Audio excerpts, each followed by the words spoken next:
بسم اللہ والحمد للہ والصلاة والسلام علی رسول اللہ وبعد۔ اللہم صلی علی محمد وعلی آل محمد کما صلیت علی ابراہیم وعلی آل ابراہیم انک حمید مجید۔ اللہم بارک علی محمد وعلی آل محمد کما بارکت علی ابراہیم وعلی آل ابراہیم انک حمید مجید۔ گزشتہ ہفتے ہم نے حدیث کا جو درس تھا اس میں ہم نے ابتدا کی تھی کتاب الطہارہ سے، اور جو پہلی حدیث ہے سمندر کے پانی کے حوالے سے وہ ہم نے پڑھی، اور کچھ بنیادی باتیں جو ہیں وہ اس حوالے سے کی تھی، اور پانیوں کے حوالے سے ایک خلاصہ آپ کے سامنے ذکر کیا تھا۔ آج اسی بات کو آگے لے کر کے چلتے ہیں۔ اگلی حدیث ہے وعن ابی سعید الخدری رضی اللہ عنہ قال قال رسول اللہ صلی اللہ علیہ وسلم ان الماء طہور لا ينجسه شيء اخرجہ الثلاثہ وصححہ احمد۔ ابو سعید خدری رضی اللہ تعالی عنہ سے روایت ہے، فرماتے ہیں کہ رسول اللہ صلی اللہ علیہ وسلم نے فرمایا ان الماء بے شک پانی جو ہے طہور وہ پاک ہے، لا ينجسه شيء اس کو کوئی چیز نجس نہیں کرتی ہے، اس کو کوئی چیز ناپاک نہیں کرتی ہے۔ اخرجہ الثلاثہ اس کو 3 لوگوں نے نکالا ہے، اور اس سے مراد ابو داؤد، ترمذی اور نسائی ہے۔ ان کتابوں کے اندر یہ حدیث موجود ہے۔ وصححہ احمد، اور امام احمد نے اس حدیث کو صحیح بھی کہا ہے۔ ابو سعید خدری ان کا نام ہے سعد بن مالک بن سنان، سعد بن مالک بن سنان، اور یہ ابو سعید ان کی کنیت ہے، اور خدری ان کی نسبت ہے، اور اسی طریقے سے یہ انصاری صحابی ہیں اور قبیلہ خزرج سے تعلق رکھتے ہیں، اور یہ وہ صحابی ہیں، ان صحابہ کرام میں ان کا شمار ہوتا ہے جو کثرت سے حدیثیں بیان کیا کرتے تھے، اور ایک محتاط اندازے کے مطابق جو تعداد بیان کی گئی ہے 1170 روایات، 1170 روایات جو ہیں وہ انہوں نے بیان کی ہیں، اور ہجرت سے 10 سال پہلے یہ پیدا ہوئے، ہجرت سے 10 سال پہلے یہ پیدا ہوئے، اور 74 ہجری میں مدینہ منورہ میں ان کی وفات ہوئی ہے۔ مدینہ میں ہی پیدا ہوئے ہیں اور مدینہ میں ہی ان کی وفات ہوئی ہے۔ آگے حدیث ہے، اور اس میں یہ فرماتے ہیں کہ ان الماء طہور لا ينجسه شيء، یہ پانی پاک ہوتا ہے، اس کو کوئی چیز نجس نہیں کرتی ہے۔ اس کا کیا مطلب ہے؟ اس کا مطلب یہ ہے کہ عام پانی، کوئی بھی پانی جس کے بارے میں مجھے اور آپ کو کسی کو پتہ کرنا ہو کہ پتہ نہیں یہ پانی پاک ہے یا نجس ہے، ہمیں پتہ نہیں ہے، پہلی دفعہ ہم نے اس پانی کو دیکھا یا وہاں پہ پہنچے یا ہم اس کو دیکھ رہے ہیں، تو اس کا مطلب یہ ہے کہ جب کسی چیز میں شک ہو جاتا ہے تو آپ کے لیے یہ ہے کہ یہ پانی پاک ہے، آپ اس کے بارے میں یہ مت سوچیں کہ یہ نجس ہے، پانی مطلق طور پر پاک ہی ہوتا ہے۔ اور اس حدیث کے کئی ایک فوائد ہیں، ان فوائد میں سے ایک فائدہ تو ہمارے سامنے یہ آتا ہے، مثلا پانی ہے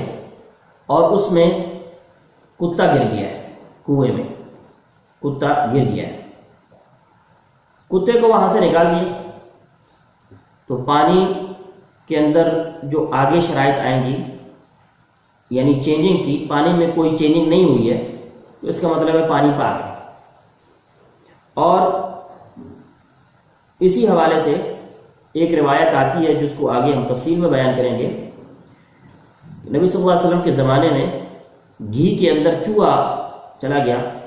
آپ صلی اللہ علیہ وسلم نے فرمایا اس کو نکال دو اور اس کے ارد گرد جو گھی ہے اس کو نکال دو اور باقی پاک ہے۔ یہ ایک علیحدہ چیز ہے، میرے اور آپ میں سے کسی کا ذہن نہیں مانتا ہے تو وہ ہماری ذہن اور طبیعت کی بات ہے، اس کے حکم کے حوالے سے، اس کی نجاست اور اس کی پاکی کے حوالے سے یہ بات واضح ہو رہی ہے۔ اس کے بعد پانی، اس کے اندر اگر کوئی پاک چیز چلی جاتی ہے تو وہ پانی پاک ہی ہے، اور پانی کے اندر اگر کوئی نجس چیز جاتی ہے تو پھر ہم اس کے بارے میں بات کریں گے۔ اسی طریقے سے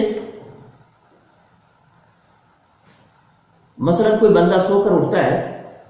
اور وہ پانی میں ہاتھ ڈال دیتا ہے، نبی صلی اللہ علیہ وسلم نے منع کیا تھا کہ جو بندہ سو کر اٹھے وہ ہاتھ کو 3 بار دھوئے، اس کے بعد جو ہے وہ برتن میں پانی والے برتن میں ہاتھ ڈالے۔ لیکن اگر کسی نے ڈال دیا ہے تو وہ پانی پاک ہے، وہ نجس نہیں ہے۔ اسی طریقے سے یہ اجماع ہو چکا ہے کہ جب تک کسی پانی میں نجاست کی وجہ سے کوئی تغیر پیدا نہیں ہوتا ہے، اگر تغیر پیدا ہوتا ہے تو وہ پانی نجس ہے، اور اگر تغیر نہیں ہوتا ہے تو اس کو ہم نجس نہیں کہہ سکتے۔ اور اس حدیث کو 3 آدمیوں نے یعنی 3 لوگوں نے اخرجہ نکالا، یعنی انہوں نے اپنی سند سے اپنی کتاب کے اندر اس کو درج کیا ہے، جمع کیا ہے، اور وہ امام ابو داؤد، ترمذی اور نسائی ان لوگوں نے، اور امام احمد بن حنبل رحمہ اللہ نے اس حدیث کو صحیح قرار دیا ہے۔ اور اس کے علاوہ دارقطنی میں بھی یہ حدیث آتی ہے، اور سنن البیہقی کے اندر بھی یہ روایت موجود ہے، اور بھی حدیث کی کتابوں میں یہ روایت آتی ہے۔ اس کے بعد اگلی روایت دیکھتے ہیں۔ وعن ابی امامۃ الباہلی رضی اللہ تعالی عنہ، عن امامۃ الباہلی رضی اللہ تعالی عنہ قال قال رسول اللہ صلی اللہ علیہ وسلم ان الماء لا ينجسه شيء إلا ما غلب على ريحه وطعمه ولونه، أخرجه ابن ماجه وضعفه أبو حاتم، وللبيهقي الماء طاهر إلا إن تغير ريحه أو طعمه أو لونه بنجاسة تحدث فيه۔ یہ حدیث ابو امامہ الباہلی رضی اللہ تعالی عنہ بیان کرتے ہیں، فرمایا رسول اللہ صلی اللہ علیہ وسلم نے فرمایا ان الماء، بے شک پانی، لا ينجسه شیء، اس کو نہیں نجس کرتی کوئی چیز، الا مگر، ما غلبا، جو غالب آ جائے، علی ریحہ، اس کی بو پر، وطعمہ، اور اس کے ذائقے پر، ولونہ، اور اس کے رنگ پر۔ اخرجہ ابن ماجہ، ابن ماجہ نے اس کو اپنی کتاب میں درج کیا ہے، وضعفہ ابو حاتم، اور ابو حاتم نے اس حدیث کو ضعیف کہا ہے۔ وللبیہقی، اور امام بہقی، سنن بہقی کے اندر انہوں نے جو الفاظ بیان کیے ہیں وہاں پہ یہ الفاظ ہیں، الماء، پانی، طہور، پاک ہے، الا، مگر، ان تغیر، اگر چینج ہو جائے، ریحہ، اس کی بو، او طعمہ، یا اس کا ذائقہ، او لونہ، یا اس کا رنگ، بنجاست، اس نجاست کے ساتھ، تحدث فیہ، جو اس کے اندر پڑ جاتی ہے۔ ابو امامہ الباہلی، ان کا نام ہے صدی بن عجلان بن وہب، صاد کے ساتھ صدی بن عجلان بن وہب، اور ابو امامہ ان کی کنیت ہے، اور باہلا سے کی طرف ان کی نسبت ہے، باہلی، اور ان کو نبی صلی اللہ علیہ وسلم نے اپنے علاقے کی طرف بھیجا کہ جا کر کے ان کو اسلام کی دعوت دو۔ جب یہ وہاں پہ گئے اور انہوں نے جب پہنچے تو وہ لوگ کھانا کھا رہے تھے، تو انہوں نے اس کو دعوت دی کھانے کی۔ انہوں نے کہا کہ میں تو تمہیں اس کھانے سے منع کرنے کے لیے آیا ہوں، کیونکہ جو نبی صلی اللہ علیہ وسلم کی آ چکے ہیں اور جن کی میں نے بیعت کر چکا ہوں، یعنی ان کو میں نے اپنا رسول اور مسلمان ہو چکا ہوں، اور وہ تو یہ چیزیں منع کرتے ہیں، یہ تو ساری حرام ہیں، انہوں نے تو ان چیزوں سے کھانے سے منع کر دیا، انہوں نے ان کو بھگا دیا، یہ بیچارہ سفر سے آیا ہوا اور انہوں نے اپنی زندگی اس طریقے سے گزاری، اور اس کے بعد انہوں نے جا کر کے دعوت دی اور الحمدللہ ان کے لوگ وہاں پہ مسلمان ہو گئے، اور انہوں نے آخر میں شام میں جا کر کے، حمص کے علاقے شام میں جا کر کے انہوں نے زندگی گزاری، اور آخر شام کے اندر جو صحابہ کرام فوت ہونے والے ہیں شام کے اندر، ان میں سب سے آخری صحابی یہ ہے، شام میں جو صحابہ کرام تھے ان میں سب سے آخری صحابی اس کو قرار دیا گیا ہے۔ ہجرت سے 21 سال پہلے یہ بندہ پیدا ہوئے ہیں، یہ ہجرت سے 21 سال پہلے پیدا ہوئے ہیں،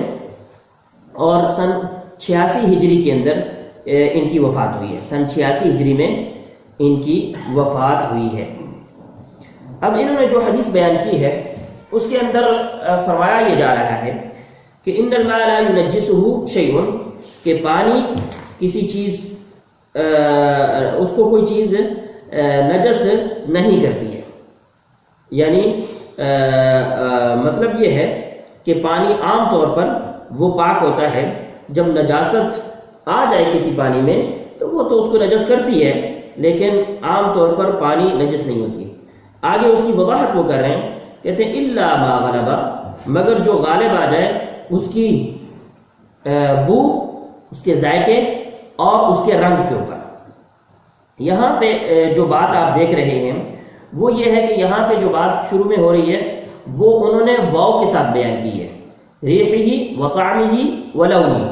اور اگر نیچے دیکھیں گے جو بہقی کے الفاظ ہیں اس میں انہوں نے بیان کیا ہے ریحہ او طعمہ او لونہ، یعنی او کے ساتھ بیان کیا ہے، یا کے ساتھ۔ یہاں سے ہمیں پتہ یہ چلتا ہے کہ یہ ان کا مطلب یہ نہیں ہے کہ یہ تینوں چیزیں چینج ہو جائیں تو پھر ہم کہیں گے نہیں، ان میں سے کوئی ایک بھی اگر چینج ہو جاتی ہے تو ہم یہ کہیں گے کہ یہ پانی نجس ہو گیا ہے، کیونکہ یہ اس کے اندر یہ چیز چینج ہو گئی ہے۔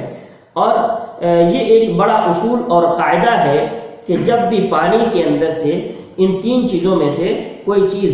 چینج ہو جاتی ہے تو پانی نجس ہو جاتا ہے۔ جب پانی میں نجاست چلی گئی اور اس کے بعد ان تین چیزوں میں سے کوئی چیز چینج ہو گئی ہے تو اس کا مطلب یہ ہے کہ پانی نجس ہو گیا ہے۔ اب بو کا، ذائقے کا یا اس کے رنگ کا پتہ کیسے چلے گا؟ جو عام آدمی ہے نارمل انسان، جس کے اندر حس ذائقے کی اور اسی طریقے سے اس کی بو کی حس جو ہے اس کی اچھی ہے، اور وہ سمجھ جاتا ہے کہ اس کے اندر سے بو آ رہی ہے اور اس کے اندر بو نہیں آ رہی ہے، تو وہ بندہ جب بتا دے گا تو اس کے اوپر اعتبار کیا جائے گا۔ اب یہ نہیں دیکھا جائے گا کہ ایک بندے کا یہ سونگھنے کی جو حس ہے وہ ہے ہی بہت ضعیف، یعنی وہ بعض دفعہ آپ دیکھتے ہیں بعض لوگ کتنی ہی گندی جگہ پہ چلے جائیں ان کو محسوس نہیں ہوتا ہے، اور کتنی ہی خوشبودار جگہ پہ چلے جائیں ان کو اتنا محسوس نہیں ہوتا ہے، جبکہ وہ لوگ بہت سخت قسم کی پرفیوم استعمال کرتے ہیں تب جا کر کے ان کو خوشبو محسوس ہوتی ہے۔ لیکن کچھ ہوتے ہیں کہ تھوڑی سی سمیل اگر کہیں سے آئی ہے، تھوڑی سی کچھ ہوا ہے تو فوری طور پر وہ اس کی طرف متنبع ہو جاتے ہیں۔ تو لہذا اگر ایسا پتہ چل جائے کہ اس کے اندر سے بو آ رہی ہے تو اس کے اوپر اعتماد کیا جائے گا اور اس کو دیکھا جائے گا۔ اس کے بعد یہ بات دوبارہ اس حدیث کے اندر بیان کی گئی ہے شروع کے اندر کہ پانی نجس نہیں ہوتا ہے جب تک اس کے اندر نجاست پیدا نہ ہو۔ اب نجاست اس کے اندر ڈل نہ جائے، اور نجاست کے بعد اب یہاں پہ یہ بات بیان کی گئی ہے کہ جب تک اس کی چینجنگ نہ ہو جائے، کوئی چیز اس میں سے چینج نہ ہو جائے۔ اب پیچھے والی جو حدیث تھی جنہوں نے کہا تھا کہ پانی نجس نہیں ہوتا ہے اور وہ پاک ہی ہوتا ہے، اس کو یہاں پہ قید کیا جا رہا ہے ان تین چیزوں کے ساتھ، کہ ان تین چیزوں میں سے کوئی چیز اگر چینج ہو جاتی ہے تو پھر ہم کہیں گے کہ یہ پانی پاک نہیں ہے، اور اگر چینج نہیں ہوتا ہے تو پھر ہم اس کو پاک ہی کہیں گے۔ اب اس کے علاوہ اب ہم اس حوالے سے بات کرتے ہیں کہ یہ جو حدیث ہے، یہ جو حدیث ہے اس کے بارے میں انہوں نے کہا ہے ضعفہ ابو حاتم، ابو حاتم نے اس حدیث کو ضعیف قرار دیا ہے، اور اسی طریقے سے اور بہت سارے علماء کرام نے بھی اس حدیث کو ضعیف قرار دیا ہے، بہت سارے اور علماء کرام نے بھی اس حدیث کو بہت سارے اور علماء کرام نے بھی اس حدیث کو ضعیف قرار دیا، لیکن اس کا جو معنی ہے اس کو صحیح قرار دیا گیا ہے، اس کا جو معنی ہے اس کو صحیح قرار دیا گیا ہے، اور علماء کرام کا اس بات پر اجماع ہو چکا ہے، علماء کرام کا اس بات پر اجماع ہو چکا ہے تقریباً کہ یہ جو چیننگ والی بات ہے یہ بات بالکل صحیح ہے، یعنی یہ اصول اور ضابطہ موجود ہے، اور یہ اجماع جو ہے یہ ایسے نہیں ہو گیا ہے کہ یعنی حدیث تو ضعیف ہے لیکن اس کے اوپر اجماع کیسے ہو گیا ہے، ایسی بات نہیں ہے میرے بھائی۔ دین اسلام کو دیکھا جاتا ہے اور اس کے اصول اور ضوابط کو دیکھا جاتا ہے اور اس کے اندر دلائل اور قوانین کو دیکھا جاتا ہے، اور اس کی بنیاد پر پھر ایک رائے جو ہے وہ قائم کی جاتی ہے، ٹھیک ہے۔ تو لہٰذا تمام طرف سے لڑیاں جب جڑتی ہیں تو بات سامنے واضح ہو جاتی ہے، قرآن اور حدیث کی تمام طرف سے پوری شریعت کو جب جمع کیا جاتا ہے اور تمام طرف سے لڑیاں جب جڑتی ہیں تو پھر بات جو ہے وہ بالکل واضح ہو جاتی ہے۔ تو لہذا اس اعتبار سے ہم پھر یہ کہیں گے کہ یہ حدیث تو صحیح نہیں ہے، لیکن یہ نقطہ نظر جو ہے اور یہ جو قاعدہ ہے یہ بالکل صحیح ہے، اسلامی اصول اور قواعد کے مطابق ہے، اسلامی اصول اور قواعد کے مطابق ہے، اور اس کی دلائل جو ہیں وہ موجود ہیں۔ اب پانی کے حوالے سے گزشتہ اس میں ہم نے بات کرنی تھی، اور وہ بات مہم ایک چیز کو سمجھنے کے لیے مہم ہوتی ہے، بعض چیزیں کسی چیز کو سمجھنے کے لیے اہم ہوتی ہیں، اور وہ یہ کہ پانی کی دو قسمیں ہیں، ایک پانی جس کو ہم کہتے ہیں طہور ہے، اور ایک پانی وہ ہوتا ہے جس کو ہم کہتے ہیں نجس، اور یہ عام طور پر علماء کرام نے یہ دو قسمیں کی ہیں، طہور اور نجس، اور کچھ علماء کرام نے 3 قسمیں کی ہیں۔ کسی جگہ پہ آپ دیکھیں گے کہ 3 قسمیں ہوئی ہیں تو پھر آپ پریشان نہ ہو، بلکہ جو 3 قسمیں کی ہیں وہ بھی علماء کرام نے کی ہیں، اور اس کے اندر وہ کہتے ہیں طہور کا مطلب یہ ہے کہ وہ پانی جو خود پاک ہے اور دوسری چیز کو پاک کر سکتا ہے، خود بھی پاک ہے اور آگے پاک کر سکتا ہے، اور وہ کہتے ہیں اس کے بعد ہے تیسری چیز جو یہاں پہ انہوں نے داخل کی ہے، وہ کہتے ہیں ایک پانی ہوتا ہے طاہر، اور وہ یہ ہے کہ وہ خود پاک ہے لیکن دوسرے کو پاک نہیں کر سکتا ہے۔ لیکن یہ بات سمجھ نہیں آتی ہے کہ ایک چیز پاک ہے، اگر پانی پاک ہے تو وہ دوسری چیز کو پاک بھی کر سکتا ہے، اس لیے کچھ علماء کرام نے اس تقسیم کو انکار کیا ہے۔ اور تیسری چیز وہی جو کہ کہا گیا ہے کہ پانی نجس، تو یہ 3 طرح کی تقسیم یہاں پہ ہمارے ہاں ہوئی ہے۔ خلاصتاً ہم جن چیزوں کو اس حدیث سے دیکھ رہے ہیں وہ یہ ہے کہ پانی تھوڑا ہو زیادہ ہو جتنا بھی ہو، تھوڑا ہو زیادہ ہو جتنا بھی ہو، پانی کھڑا ہے چل رہا ہے جس طرح کا بھی پانی ہے، جب اس کے اندر نجاست اگر چلی گئی ہے تو اب اس کی نجاست نکال سکتے ہیں یا وہاں پہ موجود ہے نکال سکتے ہیں یا نہیں نکال سکتے ہیں۔ اب ہم نے دیکھنا یہ ہے کہ اگر یہ 3 اوصاف میں سے 3 چیزوں میں سے کوئی چیز وہاں پہ چینج ہو گئی ہے تو وہ پانی پاک نہیں ہے، اور اگر وہ چیزیں چینج نہیں ہوئی ہیں تو وہ پانی پاک ہے، اس کا حکم پاک کا ہی ہوگا۔ اور اس کے بعد ایک اور چیز جو یہاں پہ بیان کی گئی ہے کہ نجاست بنجاست تحدث فیہ، وہ نجاست جو اس کے اندر واقع ہو جاتی ہے۔ تو اس سے پتہ چلتا ہے کہ اگر پانی چینج ہوا ہے اس کے اندر کوئی چیز واقع نہیں ہوئی ہے، پانی کے اندر کوئی چیز نہیں ڈلی ہے لیکن پانی کے ساتھ پڑی ہوئی ہے، پانی کے ساتھ موجود ہے، اور اس کی وجہ سے پانی کا ذائقہ یا پانی کا رنگ یا پانی کا اسمیل جو ہے وہ چینج ہو رہی ہے، تو اب یہ مطلب نہیں ہے، اب اس سے پتہ چل رہا ہے کہ یہ وہ اس کے اندر نہیں آئے گا، یہاں پہ پانی پاک ہی رہے گا کیونکہ نجاست اندر گئی ہی نہیں ہے۔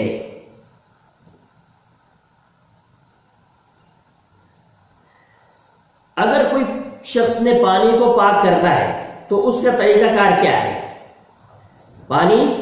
کو اگر پاک کرنا ہے، پانی ناپاک ہے اور نجاست کو اس میں سے دور کرنا ہے، تو نجاست اگر دور کرنا چاہتے ہیں تو اس کا طریقہ کار کیا ہے؟ اس کے اندر مختلف طریقے ہیں۔ ایک تو یہ ہوتا ہے کہ اس کے اندر پانی اور زیادہ کر دیا جائے، اور جب بہت زیادہ پانی کر دیا جاتا ہے تو اس کی اسمیل اور وہ سب کچھ ٹھیک ہو جاتا ہے۔ دوسرا یہ ہوتا ہے اس کے اندر مٹی زیادہ تر ڈالی جائے، تو بعض دفعہ اس سے بھی اس کا طریقہ کار جو ہے وہ سیٹ ہو جاتا ہے، اور بعض دفعہ وہ پانی خود بخود ہوا چلنے سے آنے سے اس کی بو اور اس کا ذائقہ اور سب کچھ سیٹ ہو جاتا ہے، اور بعض دفعہ سورج کی جو تپش ہے وہ جب اس کے اوپر پڑتی ہے تو اس سے بھی پانی ٹھیک ہو جاتا ہے۔ اور اسی طریقے سے بعض دفعہ بعض کیمیکلز کے ذریعوں سے پانی کو پاک کیا جاتا ہے، اس کی نجاست کو دور کیا جاتا ہے اور نجاست کو تحلیل کر دیا جاتا ہے یا دور اور ختم کر دیا جاتا ہے۔ اس کے بعد یہ پانی پاک ہے، اب یہ پانی سے وضو بھی ہو سکتا ہے، غسل بھی ہو سکتا ہے۔ اگر یہ پانی کے اندر سے بو اور اس کی ذائقہ اور اس کا رنگ جو ہے وہ صحیح ہو گیا ہے تو اب جو ہے یہ پانی پاک ہے، اور اس کو درختوں کو اور اسی طریقے سے جانوروں کو یہ پلایا اور جا سکتا ہے۔ اور جیسے کہ ہم نے پہلے بھی بات کی تھی، ڈاکٹر علماء کرام نے یہ بات کہی ہے کہ ڈاکٹر حضرات اگر اس کے بارے میں یہ ریسرچ دیں کہ یہ نقصان صحت میں کوئی نقصان نہیں دینے والا، تو پھر یہ پانی پیا بھی جا سکتا ہے۔ اور یہاں پہ وہ حدیث جو میں شروع میں آپ کے سامنے ذکر کی ہے، اور وہ یہ ہے کہ نبی صلی اللہ علیہ وسلم سے ایک چوہے کے بارے میں پوچھا گیا کہ وہ گھی کے اندر مر گیا، گھی کے اندر وہ مر گیا، تو آپ صلی اللہ علیہ وسلم نے فرمایا القوہا، اس کو نکال کر کے پھینک دو، وما حولہا، اور جو اس کے ارد گرد ہے اس کو بھی فطرحوہ، اس کو پھینک دو، وکلوا سمنکم، اور اس کے بعد اپنا گھی جو ہے تم کھاؤ۔ اور حدیث کی تفصیل جو ہے اس کے اندر ایک الفاظ یہ بھی آتے ہیں، ان کان مائعا فلا تقربوه، اگر وہ پانی کی طرح سے ہے، جمع ہوا نہیں ہے تو پھر اس کے قریب میں نہ جاؤ، وان کان جامدا، اور اگر وہ جامد جمع ہوا ہے فالقوها وما حولها، اور اس کو چوہے کو اور اس کے ارد گرد جو چیز ہے اس کو باہر پھینک دو۔ تو لیکن یہ تفصیل جو ہے یہ صحیح نہیں ہے، یہ جو تفصیل ہے یہ تفصیل صحیح نہیں ہے۔ جو صحیح ہے وہ صرف اتنا ہے کہ اس کو اور اس کے ارد گرد جو ہے اس کو پھینک دو اور باقی گھی کو تم کھا سکتے ہو۔ تو اس لیے، اور یہ بات بھی واضح ہے، یہ بات بھی واضح ہے کہ عرب کا علاقہ، حجاز کا علاقہ وہ گرم علاقہ ہے، اور اس میں گھی جمنا جو ہے یہ بات نہیں ہو سکتی ہے۔ گھی اگر جم گیا ہے یہ بات ممکن نہیں ہے، لیکن اگر جم بھی گیا ہو تو وہ ایک قاعدہ جو نبی صلی اللہ علیہ وسلم نے بیان کر دیا ہے ہمارے سامنے، وہ یہ ہے کہ جب تک کسی چیز کے اندر نجاست رہتی ہے تو ہم اس کا نجاست کا حکم لگاتے ہیں، اور جب اس سے نجاست نکل جاتی ہے تو ہم اس کو نجاست کا حکم نہیں لگاتے ہیں۔ اور کچھ علماء کرام نے اس کے اندر بڑی تفصیل کی ہے کہ جناب اگر کنویں کے اندر کتا آ گیا ہے تو جب تک وہ کنواں پورا آپ جتنا اس کے اندر پانی ہے سارا خالی نہیں کرتے تھے، کتے کو باہر پھینک دے پارے سارا خالی، اس وقت تک اس کو پانی۔ اب یہ وہ چیزیں ہیں جن کو ہمارے ہاں عربی کے اندر یہ کہتا ہے التکلیف بما لا یطاق، یہ وہ تکلیف ہے جس کی طاقت نہیں رکھی جا سکتی ہے۔ یعنی آپ یہ کام کرنا چاہ رہے ہیں، ایک تو یہ ہے کہ ہم یہ کام، اور اس کے لیے مسئلہ کیوں پوچھ رہے ہیں کہ ہم اس پانی سے استفادہ کرنا چاہتے ہیں۔ اگر سارا پانی باہر نکال دیں گے تو پھر استفادے والی بات بھی نہیں ہے۔ پھر یہ ہے کہ یہ بہت بڑا مشقت کا کام ہے کہ پورے کنویں کو ہی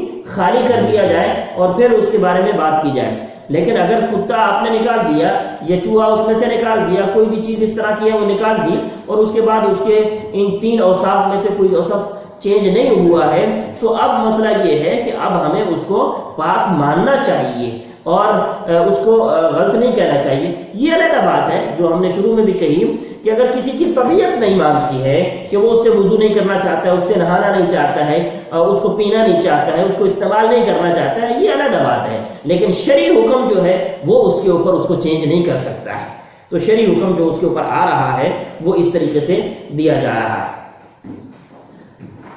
تو یہ وہ حدیث ہے جو کہ ایک اصول ہے پانی کے حوالے سے. اس کے بعد تیسری حدیث جو آج ہم پڑھتے ہیں وہ ہے عن عبداللہ ابن عمر رضی اللہ عنہما قال قال رسول اللہ صلی اللہ علیہ وسلم اذا كان الماء قلتين لم يحمل الخبث وفي لفظ لم ينجس اخرجه الاربعة وصححه ابن خزيمة وابن حبان والحاكم. عبداللہ بن عمر رضی اللہ تعالی عنہما وہ فرماتے ہیں کہ رسول اللہ صلی اللہ علیہ وسلم نے فرمایا اذا كان الماء جب ہو پانی قلتین دو کلے لم يحمل الخبث وہ خبث کو نہیں اٹھاتا, یعنی خبث کو نجاست کو وہ دور کر دیتا ہے, وہ نجاست اس میں پیدا ہی نہیں ہوتی ہے, نجاست وہاں پہ آتی ہی نہیں ہے. لم يحمل وہ اٹھاتا ہی نہیں ہے الخبث نجاست کو, یعنی وہ لیتا ہی نہیں ہے نجاست کو, ورنہ نجاست آتی ہی نہیں ہے. وفی لفظ اور ایک جگہ پہ لفظ ہے لم ینجس وہ نجس نہیں ہوتا ہے, پانی نجس نہیں ہوتا ہے. اخرجہ الاربعہ اس کو چاروں نے نکالا ہے, یعنی ابو داؤد, ترمذی, ابن ماجہ اور نسائی رحمہم اللہ. وصححہ ابن خزیمہ اور ابن خزیمہ نے اس حدیث کو صحیح کہا ہے. والحاکم اور حاکم نے بھی صحیح کہا ہے. وابن حبان اور ابن حبان نے بھی اس حدیث کو صحیح کہا ہے.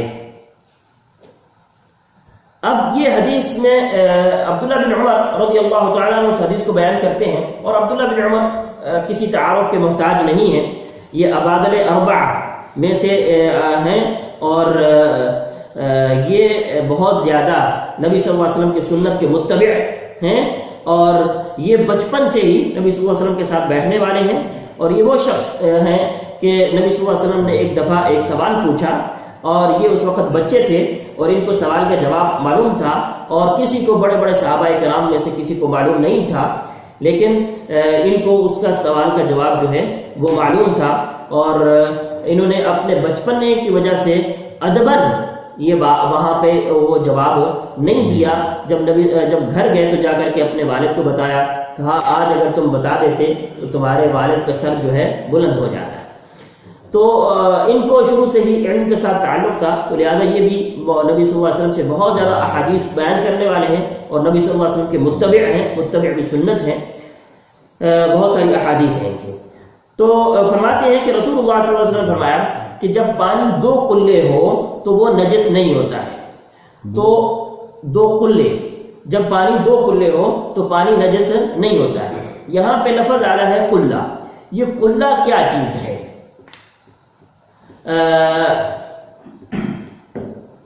قلہ اصل میں مٹکے کو کہہ سکتے ہیں ہم, ایک مٹکا, یا یوں کہتے ہیں ہم کہ یہ ایک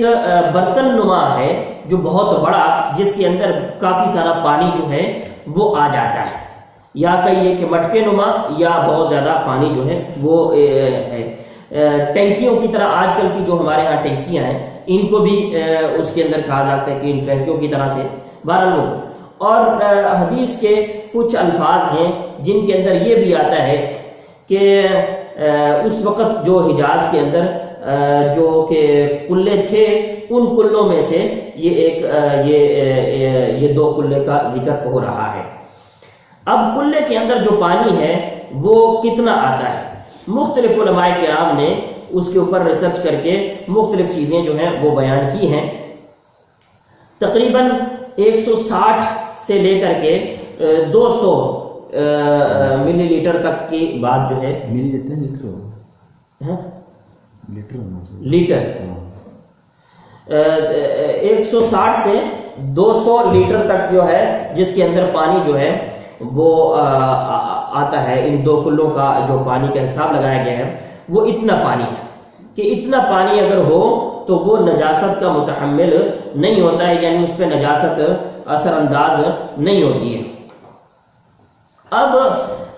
یہ بات جو ہے پہلی حدیث سے ٹکرا رہی ہے۔ پہلی حدیث جو ہے اس کے اندر یہ کہا گیا ہے کہ پانی کو دیکھا جائے گا، اور قانون یہ بنایا گیا ہے کہ 3 اوصاف ہیں، ان اوصاف کو دیکھا جائے گا، اگر وہ ہیں تو ٹھیک ہے، نہیں ہے تو نہیں۔ پانی اگر وہ ہیں تو پانی نجس ہے، نہیں ہے تو پانی نجس نہیں ہے۔ لیکن اب یہ کہہ رہے ہیں کہ اگر پانی دو کلے ہیں تو پھر وہ اس کے اندر اگر نجاست آ گئی ہے تو نجاست وہ پانی نجس نہیں ہوتا ہے۔ تو یہاں پہ کثیر اور قلیل کا ایک تعارف ہو رہا ہے کہ اگر پانی تھوڑا ہے تو وہ ہو جاتا ہے، اور پانی زیادہ ہے تو وہ نجس نہیں ہوتا ہے۔ اب اس حدیث سے ہم یہ سمجھ میں یہ آ رہا ہے کہ اگر پانی 2 کلے ہے تو اس میں نجاست آئے گی، یا 2 کلوں سے زیادہ ہے تو پانی اس میں نجاست آئے گی، تو پانی پاک ہے، نجس نہیں ہو رہا ہے۔ لیکن اس کا مفہوم مخالف یہ ہے کہ اگر پانی 2 کلے سے کم ہے تو اس میں اگر نجاست آئے گی تو پانی نجس ہو جائے گا، پانی نجس ہو جائے گا۔ اب ایک طرف یہ قانون ہے اور دوسری طرف وہ قانون ہے، دوسری طرف وہ قانون آ رہا ہے جو تغیر والا قانون آ رہا ہے۔ اب یہاں پہ علماء کرام کے درمیان کے اندر یہ بات ہے کہ پہلی جو حدیث ہے جس کے بارے میں ہم نے کہا کہ وہ حدیث بھی ضعیف ہے، اور لیکن جو علماء کرام نے جو قاعدہ اور قانون بنایا وہ ایک اجماع کی بنیاد پر بنایا، اور بہت سارے اصول اور قواعد کو دیکھ کر کے یہ بنایا گیا ہے۔ لیکن اس حوالے سے بعض علماء کرام نے یہ حدیث جو ہے اس کو بعض علماء کرام نے ضعیف قرار دیا ہے، اور کچھ علماء کرام نے اس حدیث کو صحیح قرار دیا ہے۔ حتیٰ کہ امام نووی علیہ الرحمہ نے تو اس حدیث کے ضعف پر اجماع بھی نقل کر دیا ہے۔ لیکن اس اجماع پر بہت سارے لوگوں نے تعجب بھی کیا ہے کہ یہ حدیث کو جب اتنے لوگ صحیح کہہ رہے ہیں تو اس کو آپ ضعیف کیسے کہہ رہے ہیں؟ جیسے آپ نے یہاں پر بھی دیکھا کہ ابن خزیمہ، حاکم، ابن حبان، ان لوگوں نے اس حدیث کو صحیح کہا ہے، تو لہذا اس حدیث میں 2 چیزیں آ رہی ہیں، اس کو صحیح بھی کہنے والے ہیں اور اس کو ضعیف بھی کہنے والے ہیں۔ جن لوگوں نے اس حدیث کو ضعیف کہا ہے انہوں نے کہا یہ قاعدہ قانون ہے ہی نہیں ہے، سرے سے یہ قاعدہ قانون ہے ہی نہیں ہے، وہی پہلے والا قاعدہ قانون ہے کہ 3 اوصاف ہیں، ہم ان کو دیکھیں گے اور اسی کی بنیاد پر پانی کا فیصلہ ہو جائے گا، اور یہ قاعدہ قانون ہے ہی نہیں ہے جب ضعیف قرار دیا گیا۔ اور جو لوگ اس کو صحیح کہہ رہے ہیں، جو لوگ اس کو صحیح کہہ رہے ہیں وہ کہتے ہیں کہ ہم دیکھیں گے اگر پانی 2 کلے سے کم ہے اور اس میں نجاست آ گئی ہے اور چینجنگ پھر بھی نہیں آئی ہے تو لہٰذا ہم کہیں گے کہ یہ پانی نجس ہے۔ اس حدیث کی بنیاد پر ہم کہیں گے کہ یہ پانی نجس ہے کیونکہ اس میں نجاست آئی ہے، 2 کلے سے کم ہے، اور 3 اوصاف میں سے کوئی اوصاف چینج بھی نہیں ہوا ہے لیکن پھر بھی۔ اور اسی طریقے سے اگر پانی 2 کلے سے زیادہ ہے اور اس میں نجاست آئی ہے اور کوئی چیز چینج نہیں ہوئی ہے تو ہم کہیں گے کہ یہ پانی پاک ہے، اس کے اندر نجاست یہ پانی نجس نہیں ہے۔ لیکن اگر 2 کلوں سے زیادہ ہے اور اس میں تغیر آ جاتا ہے ان 3 چیزوں میں سے، پھر اس حدیث کے سامنے تعارض بھی آ جاتا ہے۔ ٹھیک ہے، اب علماء کرام میں سے، محققین علماء کرام میں سے ایک عالم دین جن کو میں نے پڑھا ہے انہوں نے یہ بات کہی ہے کہ یہ بات جو قلتین والی حدیث ہے، ان قلتین والی جو حدیث ہے، یہ حدیث اصل میں پانی کے بارے میں بہت بڑی اصل اور قاعدہ ہو رہا ہے، بہت بڑا ایک قاعدہ آ رہا ہے ہمارے سامنے اور ضابطہ بن رہا ہے یہ حدیث۔ اور اگر اتنی بڑی بات ہے تو اس حدیث کی ضعف میں یہ چیزیں ہونا ہمیں زیادہ سمجھ میں آتی ہے، اور پھر اس حدیث کا ضعیف ہونا اور اس طرح کی بات جو ہے صحیح حدیث سے اور واضح انداز میں ہمارے سامنے تک نہ پہنچنا، تو یہ بھی ہمیں پتہ چلتا ہے کہ یہ اس کی ضعف والی بات جو ہے وہ زیادہ، تو وہ اس طرف مائل ہوتے ہیں کہ ہم اس طرف مائل ہو رہے ہیں کہ یہ حدیث ضعیف ہے۔ اور اس طریقے سے اسی طرح سے اس حدیث کے اندر اضطراب بھی کئی جگہ پہ ہے۔ اضطراب میں یہ ہے کہ یہاں پہ قلتین کہا ہے، ایک اور حدیث میں ذنوب کا لفظ ہے، ایک اور حدیث کے اندر ذنوب کے الفاظ آئے ہیں، اور اسی طریقے سے یہاں پہ 2 کلے کا لفظ ہے، ایک جگہ پہ 3 کلوں کا لفظ ہے، ایک جگہ پہ 40 کلوں کے لفظ ہیں. تو وہ کہتے ہیں حدیث کے اندر جو ہے وہ اضطراب آ رہا ہے اور سند کے اندر بھی، سند کے اوپر بھی بحث ہو رہی ہے. لیکن بہرحال یہ 2 چیزیں جو ہیں عام طور پر آپ کتابوں کے اندر دیکھیں گے علماء کرام نے اس کو بھی ذکر کیا ہے، اس کو بھی ذکر کیا ہے، تو دونوں چیزوں کو ذکر کیا ہے علماء کرام نے. تو اصل جو ہے وہ ہم سمجھیں اوصاف والی بات کو، اور اس بات کو بھی کسی کسی جگہ پہ دیکھا جا سکتا ہے، ورنہ ہم حدیث کے ضعف والی سائڈ میں جائیں گے. ذنوب کی کیا کوانٹٹی ہوگی؟ ڈول، جس کو ہم ڈول کہتے ہیں، اس کو ذنوب کہتے ہیں. اس میں بھی تو نجاست کی کوانٹٹی کو بھی ذکر نہیں کیا گیا، نجاست کی کوانٹٹی کتنی جائے گی؟ نہیں، اس کے اندر کوئی ایسی چیز نہیں ہے. جتنی مرضی جائے، صرف جو صاف چیز ہے. جی.